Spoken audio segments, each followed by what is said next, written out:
Welcome to IBF, where we're dedicated to helping you become wealthy, one step at a time. Today, we're breaking down 5 simple steps you can take to build wealth.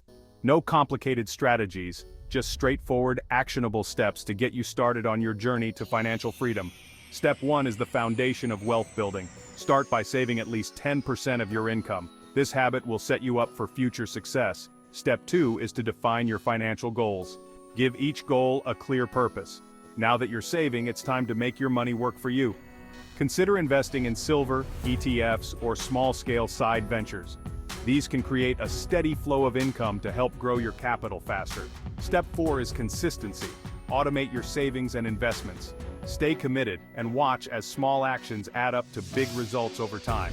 Remember, the path to wealth is about multiplying what you have, step by step.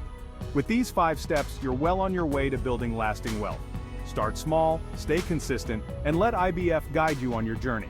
Don't forget to subscribe for more simple, effective wealth-building tips. And remember, every step you take today brings you closer to the future you deserve.